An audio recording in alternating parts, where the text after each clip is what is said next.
अहिले जुन देन्जी आन्दोलनमा दमन भएका मान्छे मारेकोमा कुनै प्रतिवेदन चाहिँदैन। हाम्रो सुरक्षा निकाय प्रहरी छ, सरकारी वकिल छ, त्यो सरकारी वकिल र प्रहरीले अनुसन्धान गरेर यो अनावश्यक गोली चलाउने र मान्छे मार्ने आदेश दिने मान्छेलाई किन अहिलेसम्म कारबाही हुँदैन? यसको अर्थ के हो भने यो त देखाउने दाँत मात्रै हो, चबाउने दाँत त अर्कै छ। यो पनि अहिलेको के कार्की जो आयोग बनेको छ, त्यो कार्कीले यो अनुसन्धान गरौँ। सिंहदरबारमा जल्दा र सर्वोच्च अदालत जल्दा र जिल्ला अदालत जल्दा किन दमकल आउँदैन? बालनले डढाइदिन्छु भनेको किन सार्थक भयो?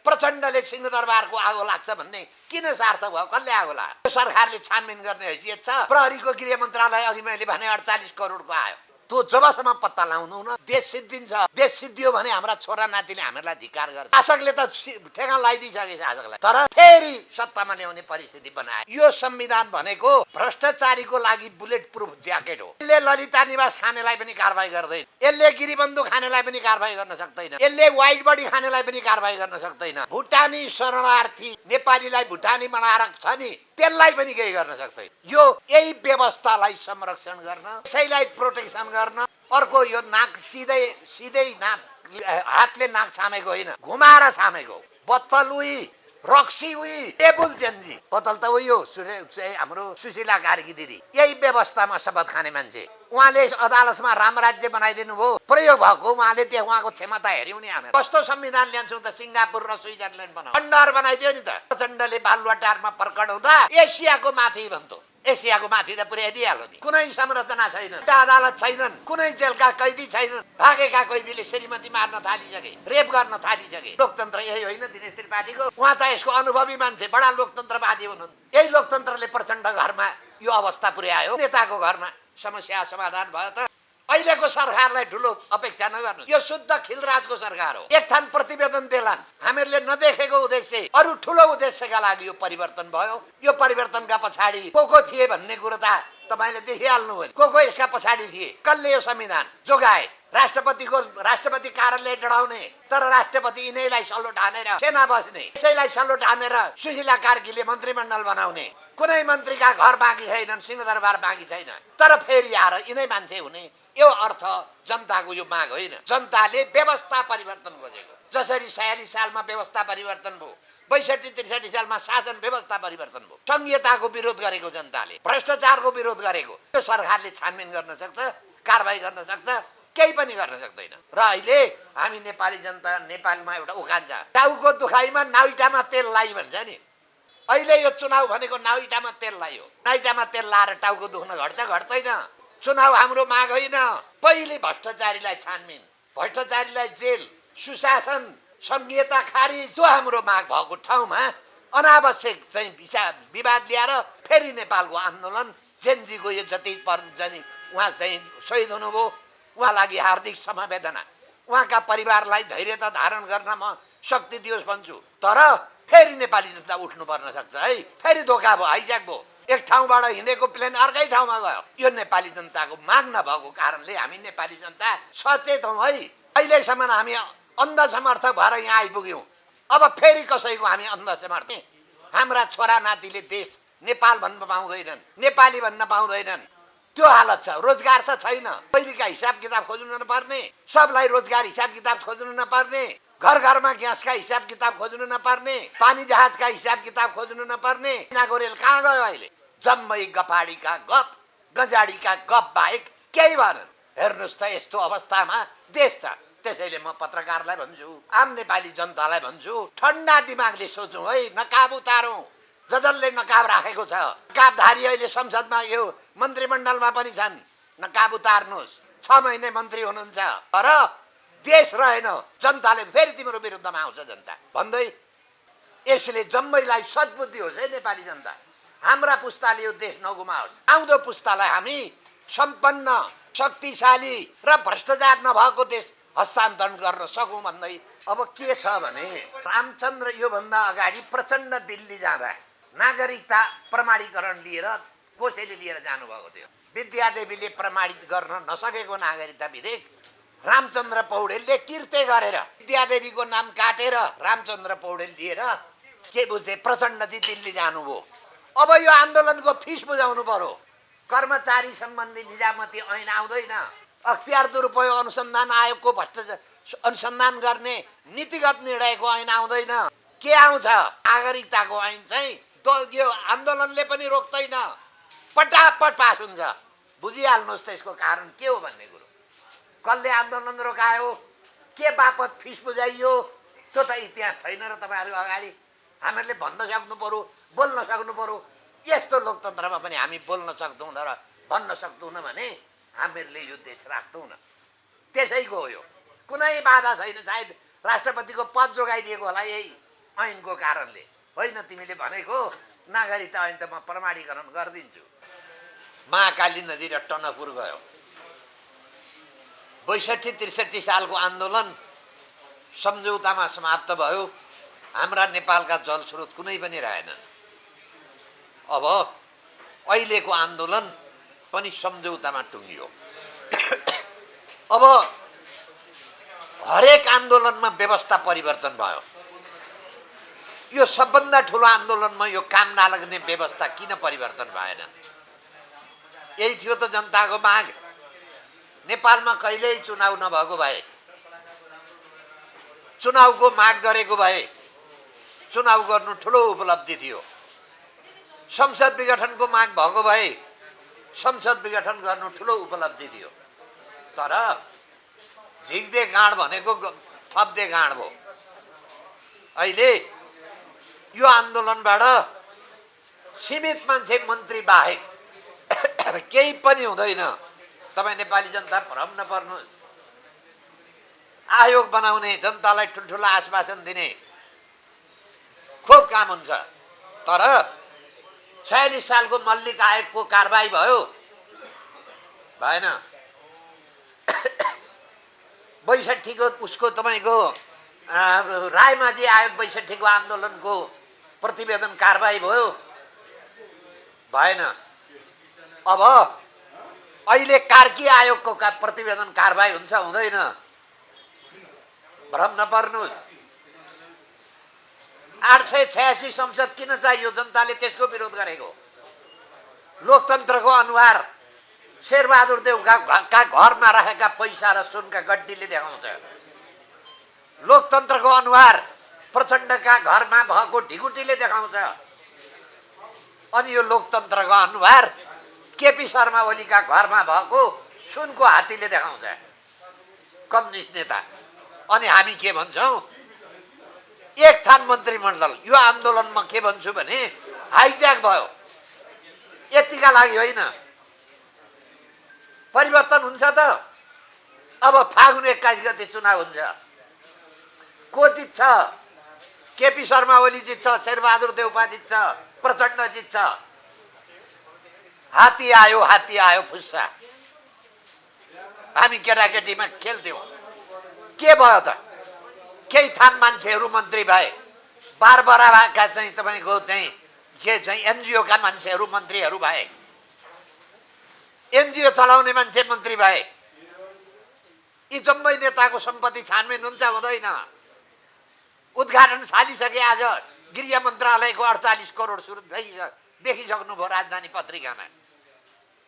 यही हो धन्दा। अब भोलि अर्को मन्त्रीको आउँछ, पर्सि अर्को मन्त्रीको आउँछ। हाम्रो 62-63 सालको आन्दोलनले र 72 सालको संविधानले हेर्नुहोस् त हाम्रो राज्यका संरचना कहाँ रहेछ? पुलिस के गर्दो रहेछ? सशस्त्र के गर्दो रहेछ? हाम्रो नगरपालिकाको दमकल के गर्दो रहेछ? कति हेर्नुहोस् त कमजोर। यो राज्य प्रणाली त तासको घर जस्तो रहेछ। बालुवाको घर हुन्छ नि, बालुवाको महल। अलिकति केही गर्ने बित्तिकै समाप्त भयो। यो कसले यो आगजनी गरौँ र कसले यो विदण्डा गरौँ? राम्रोसँग अनुसन्धान भएन भने अहिलेका कार्कीको आयोगलाई म निवेदन गर्छु यहीँबाट।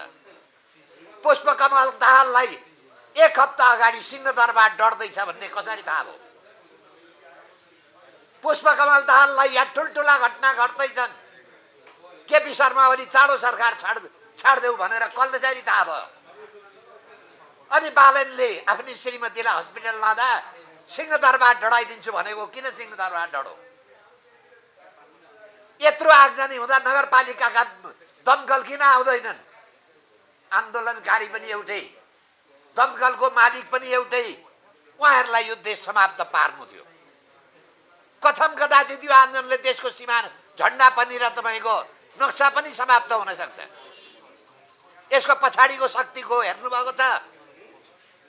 जबसम्म यसको पछाडिको शक्ति पत्ता लगाउनुहुन्न, ती एनजिओ पत्ता लगाउनुहुन्न, ती एनजिओबाट परिचालित मान्छे पत्ता लगाउनुहुन्न, छन् खराब हालत हुन्छ हाम्रो। एउटा आज घटना हेरे अफगानिस्तानमा अमेरिकन सेना फिर्किएको थियो, फेरि अमेरिकनले बलरामपुर भन्ने एयरपोर्ट माग्यो, अफगानिस्तानले दिन्न भनौ। अहिले अमेरिकन सेना जाँदैछ अफगानिस्तानमा। नेपालको इतिहासमा कुनै सरकारलाई दलाई लामाले स्वागत गरेको थिएन, शुभकामना दिएको थिएन। दलाई लामाले मात्रै दिएन, दलाई लामाको अर्को पुस्ताले पनि दियो, अब हुने दलाई लामाले पनि दियो। यसको पछाडिको कारण के हो? यी मान्छे के आधारमा छनौट भए? यिनको मापदण्ड के हो? यी कसैले जेन्जी आन्दोलनको ज बोलेका थिए? हेर्नुहोस् त, जो मान्छे मन्त्री भए नाम लिन्न म, तपाईँ आफै अनुसन्धान गर्नुहोस् यसको पछाडिको कारण के छ। हामी लहैमा त हिँड्दै छैनौँ। अनि ल त्यसो भए बजा दिने, ल सुशीला कार्कीजी सभागान जानुहोस्, यही संविधान मान्नुहोस्। यत्रो 72-73 जना मान्छेको यही संविधानको पक्षमा हो। काहीँ सुन्नुभयो एक शब्द नारा? निर्वाचन होस्, संसद विघटन होस् भन्ने नारा हो। संसद भवन किन आगो लाए? त्यसले गरेका काम गलत रहेछ नि त, त्यसले बनाएको संविधान गलत रहेछ नि त। गाउँ गाउँको सिंहदरबार भन्थे, केन्द्रको सिंहदरबार डढाइदिए, गाउँमा पनि डढाए 200। संघीयताको विरोध गरो जनताले। हामी त्यसतर्फ ध्यान नदिएर यो भ्रष्ट व्यवस्थालाई पुनः हामी अक्सिजन दिन खोज्दै हुनुहुन्छ यो अहिलेका सरकारले। तर मलाई धेरै टिक्ला जस्तो मलाई लाग्दैन। अब फेरि जनता एकचोटि विद्रोहमा उठ्छ, त्यो विद्रोहले कहाँ ककललाई कहाँ पुर्याउँछ। अहिलेको विद्रोह जस्तो होइन, त्यो विद्रोह सशक्त हुन्छ तर शान्तिपूर्ण हुन्छ। यस्तो होइन अपराध गर्न त यिनै सरकारमा भएका मान्छे, यिनै पार्टी चलाउने मान्छेलाई अपराधको अनुभव छ। मान्छे मार्ने उहाँहरूसितै कला छ, टाउको काट्ने उहाँहरूसितै छ, प्लेन हाइज्याक गर्ने उहाँहरूसितै कला छ। अब नेपाली जनता शुद्ध हात लिएर यो देशको भ्रष्टाचार निवारण गर्न, सानो संरचना बनाउन, हात्ती गोरालाई जिराको छ यो देशको संरचना। हात्ती जस्तो छ, आमदामी जिरा जस्तो छ, थोरै एकमुठी आमदामी छ। यस्तो अवस्थामा यो राज्यको संरचनामै जनताले परिवर्तन खोजेको। तर दुर्भाग्य हामी फेरि सम्झौतामा अड्क्यौँ। यो सम्झौताले नेपाली जनतालाई धोका दिएको हुनाले एकचोटि फेरि ठन्डा दिमागले सोच्न अनुरोध गर्दै बिदा हुन्छु। धन्यवाद।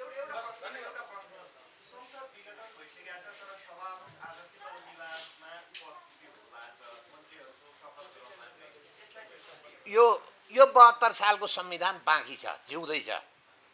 72 सालको संविधानमा के लेखेको छ भने प्रतिनिधि सभा मात्रै विघटन हुन्छ, राष्ट्रिय सभा विघटन हुँदैन। प्रतिनिधि सभा पनि विघटन भए पनि सभामुख र उपसभामुख नोमिनेसन फाइल गरेका दिनसम्म हुन्छ। निर्वाचनको मनोनयन फाइल गरेको दरखास्त दर्ता गरिन्छ नि, त्यो दिनसम्म हुन्छ। अब सुशीला कार्कीले कुनै काम सङ्कट ल्याउनु पर्यो भने राष्ट्रिय सभाबाट पास गर्नुपर्छ। संवैधानिक अङ्गमा कुनै निर्णय गर्नु पर्यो भने 5 जना अहिले पद बाँकी छ। पुष्पकमल दाहाल प्रतिपक्ष दलको नेता, राष्ट्रिय सभाको अध्यक्ष, अनि प्रतिनिधि सभाको सभामुख, उपसभामुख, सर्वोच्च अदालतको प्रधान न्यायाधीश र सुशीला कार्की प्रधानमन्त्रीले संवैधानिक अङ्गको नियुक्ति गर्नुपर्छ। अहिले यो सरकारले अख्तियारको प्रमुखलाई हटाउन सक्दैन, किन? संसद छैन। जनताले चाहिँ क्रान्तिकारी सरकार खोजेको। यो संविधान विघटन गरेर, यसलाई निलम्बन गरेर अन्तरिम संविधान खोजेको। तर टालटुले काम गर्नुभयो, केही पनि हुँदैन, केही पनि हुँदैन। मैले उदाहरण दिएँ नि, मल्लिक आयोग केही भयो, 46 सालको आन्दोलन दबाउने, पञ्चायतले भ्रष्टाचार गरे भन्ने, किन कारबाही गरेन? आफूले पनि त्यही गर्नु थियो, अर्काले गरेको कारबाही गरे आफू त गर्न पाइएन नि। मल्लिक आयोग थन्कियो। रायमाझी आयोग त मलाई थाहा छ नि, राजालाई कारबाही गर्छु भन्थे, ठुलो मान्छेलाई कारबाही गर्ने सिफारिस गरे। सब आन्दोलनमा पैसा लगानी भयो भने कारबाही भयो, भएन। अर्को ठाउँमा त्यतिखेर त सर्वोच्चका न्यायाधीश थिए, अब त उच्च अदालतका न्यायाधीश गौरीबहादुर कार्की। हिम्मत छ तपाईँले, प्रचण्डले 7 दिन अगाडि सिंहदरबार डढ्छ भन्ने छानबिन गर्ने, देखाइदिनुहोस्, तिमीलाई महान बनाउला। बालनले किन दमकल पठाएन, महान बनाउला।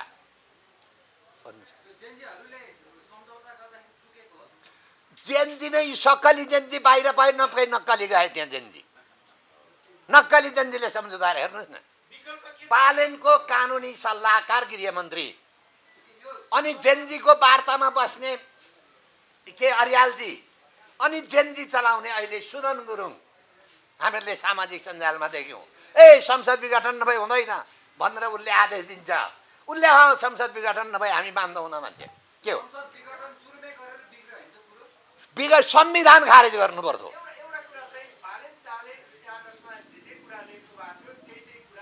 भयो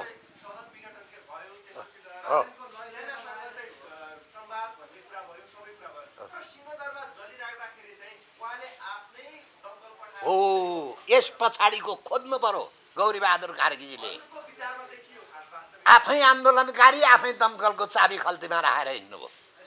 राजु चाहिँ के अरे, राजु अर्याल कि के त्यसको नाम, राजु पाण्डेले के भन्नुभयो, दमकल ल्याउने स्थिति थिएन अरे, तोडफोड भयो अरे। देखाइदिनुहोस् त एउटा दमकलमा एउटा ढुङ्गा प्रहार भएको। राति 12 बजे त आन्दोलनकारी थिएनन् नि। सिंहदरबार, सर्वोच्च अदालत र जिल्ला अदालत रातभरि डरेको थियो। अब फाइदा होला नि त, यो देशको अस्तित्व मेटाउने थियो होला, यो देशलाई तबाह गर्नु थियो होला, भोलि विदेशीबाट डलर ल्याउनु थियो होला, 50वटा कुरा हुन्छ।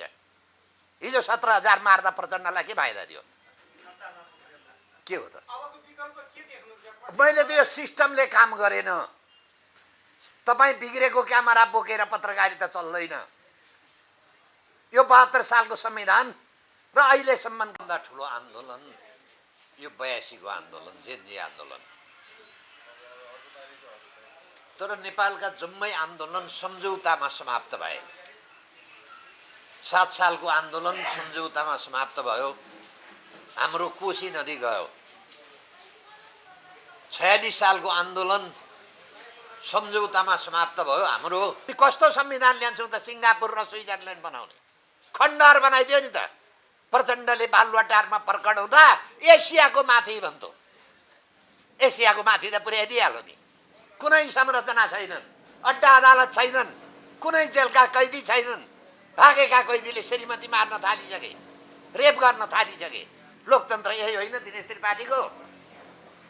उहाँ त यसको अनुभवी मान्छे, बडा लोकतन्त्रवादी हुनुहुन्थ्यो। यही लोकतन्त्रले प्रचण्ड घरमा यो अवस्था पुर्यायो। यी नेताको घरमा समस्या समाधान भयो त? अहिलेको सरकारलाई ठुलो अपेक्षा नगर्नुहोस्। यो शुद्ध खिलराजको सरकार हो। एक थान प्रतिवेदन देलान्। अहिले यो जुन जेनजी आन्दोलनमा दमन भएका मान्छे मारेकोमा कुनै प्रतिवेदन चाहिँदैन। हाम्रो सुरक्षा निकाय प्रहरी छ, सरकारी वकिल छ। त्यो सरकारी वकिल र प्रहरीले अनुसन्धान गरेर यो अनावश्यक गोली चलाउने र मान्छे मार्ने आदेश दिने मान्छेलाई किन अहिलेसम्म कारबाही हुँदैन? यसको अर्थ के हो भने यो त देखाउने दाँत मात्रै हो, चबाउने दाँत त अर्कै छ। यो पनि अहिलेको के कार्की जुन आयोग बनेको छ, त्यो कार्कीले यो अनुसन्धान गरौँ। सिंहदरबारमा जल्दा र सर्वोच्च अदालत जल्दा र जिल्ला अदालत जल्दा किन दमकल आउँदैन? बालनले डढाइदिन्छु भनेको किन सार्थक भयो? प्रचण्डले सिंहदरबारको आगो लाग्छ भन्ने किन सार्थक भयो? कसले आगो लाग्यो? यो सरकारले छानबिन गर्ने हैसियत छ? प्रहरीको गृह मन्त्रालय अघि मैले भने 48 करोडको आयो। छानबिन हुन्छ? 46 साल यताको राजनीतिक गरेर उच्च ओदाका मान्छेको सम्पत्तिको छानबिन हुन्छ? हुँदैन। यो अर्कै सम्झौतामा टुङ्गिएका आन्दोलन, सम्झौतामा टुङ्गिएका क्रान्ति अधुरो क्रान्ति हो। यसलाई छोडिदिनु पर्थ्यो, पूर्ण क्रान्तिकारी सरकारमा पुर्याउनु पर्थ्यो। 5 दिनको ट्रायलमा थुनिहाल्ने क्रान्तिकारी सरकार त मुखैको कानुन। ल यसलाई तुन्दै यसको सम्पत्ति जफत गर। जनताले भन्थे नि कसको सम्पत्ति छ के। अनि खरानी भइसकेपछि सम्पत्ति शुद्धिकरण खरानी हेर्न गयो अरे। यही खोजेको जनताले। जम्मै अहिले पलाउन थालिसके। प्रचण्डले मुङसिरमा अधिवेशन भनिसके किन प्रचण्डका प्रतिनिधि मन्त्रीमण्डलमा छन्, काङ्ग्रेसका गगन थापाका प्रतिनिधि मन्त्रीमण्डलमा छन्। अब ढुक्क छन्, तपाईँ आफै पत्ता लगाउनुहोस्। पत्रकारको काम मलाई योभन्दा बढी भन्न नलाउनुहोस्। यही 84 पुग्दै पुगेन नि, यो चुनाव हुन्छ तर यतिका लागि होइन। कस्तो सरकार, जेनेस्की सरकार आउँछ अब, जन्मिँदैछ। अहिलेदेखि हामी होसियार हौँ। जो पनि हुनसक्छ। पर्दा पछाडि हिजो कम्युनिस्ट भूमिगत हुन्थे नि, बाहिर निस्केपछि कस्ता रहेछन् देखिहाल्नु भने। देउतै भने होइन हामीहरूले राम र कृष्णजी जस्ता भने होइन। अहिले पनि भूमिगत यो देशको आन्दोलनदेखि लिएर राज्य भूमिगत गिरोहले चलाइरहेको छ। त्यो जबसम्म पत्ता लगाउनु न, देश सिद्धिन्छ। अब देश सिद्धियो भने हाम्रा छोरा नातिले हामीहरूलाई धिक्कार गर्छ। शासकले त ठेगान लगाइदिइसके शासकलाई त, तर फेरि सत्तामा ल्याउने परिस्थिति बनाए। यो संविधान भनेको भ्रष्टाचारीको लागि बुलेट प्रुफ ज्याकेट हो। यसले ललिता निवास खानेलाई पनि कारबाही गर्दैन सक्दैन, यसले गिरीबन्धु खानेलाई पनि कारबाही गर्न सक्दैन, यसले वाइट बडी खानेलाई पनि कारबाही गर्न सक्दैन, यसले भुटानी शरणार्थी नेपालीलाई भुटानी बनाएर छ नि त्यसलाई पनि केही गर्न सक्दैन। यो यही व्यवस्थालाई संरक्षण गर्न, यसैलाई प्रोटेक्सन गर्न। अर्को यो नाक सिधै नाकले हातले नाक छामेको होइन, घुमाएर छामेको उयो बत्तल उही रक्सी उही लेबुल चेन्जी। रक्सीको स्वाद फरक हुन्छ, बोतल त उही हो।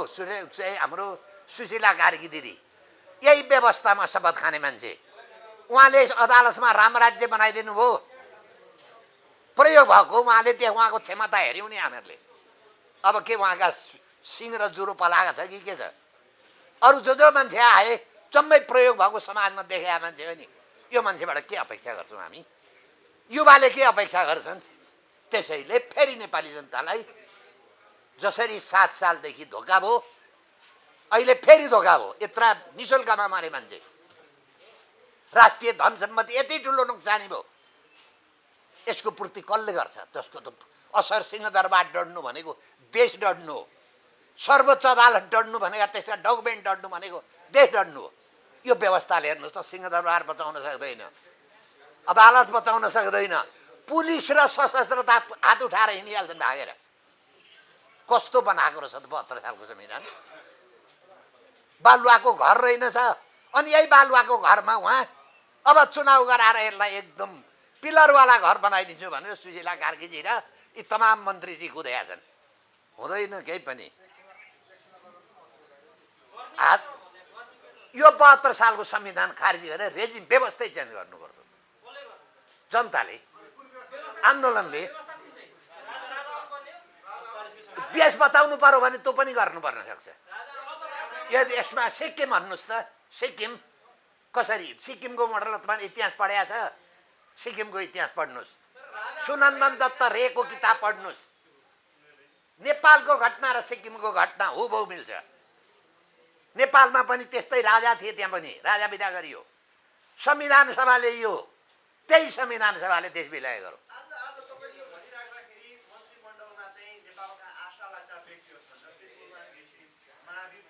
हो हो हो अब म भन्छु। एउटा के हुन्छ भने तपाईँ इट्टाको म उदाहरण दिन्छु। माटो कहीँ पनि खराब हुँदैन, तर त्यो माटोबाट इट्टा बनाउने साँचो खराब हुन्छ। इट्टा बाङ्गो निकाल्ने साँचो छ भने पिएचडी गरेको मान्छेलाई ल्याएर इट्टा बनाउन दिनुहोस्, त्यो इट्टा बाङ्गै निस्किन्छ। तपाईँकै अगाडि क्यामेरा छ, तपाईँ पत्रकारितामा पिएचडी गरेको, यो बिग्रेको क्यामेरा बोकेर जसले फोटो पनि खिच्दैन अनि बोलेको रेकर्ड पनि गर्दैन, तपाईँको पत्रकारिता चल्छ? 10 वर्ष यो 72 सालको संविधान हेऱ्यौँ नि, के गर्यो त्यसले? एउटा भ्रष्टाचारीलाई गर्नु गरेन। शेरबहादुर र प्रचण्डका घरमा हेरे भयो यो संविधानको उपलब्धि। यसलाई अब यो संविधानले कसरी रोक्न सक्छ? मैले निवेदन त्यतिमा देश नरोत्तम सिंहानुकलाई राजा ल्याएर देश जोगाएन। अब त प्रश्न देश जोगाउने कुरो आयो। देशै जान सक्छ। भोलि यो देश गयो भने तपाईँको पत्रकारिता चटर्जी र बनर्जीले गर्छ। तपाईँ त्यसको भर्याङ बोक्ने हुनुहुन्छ। मैले त्यति भनेको। अहिले जानु त सिक्किममा। धन्यवाद।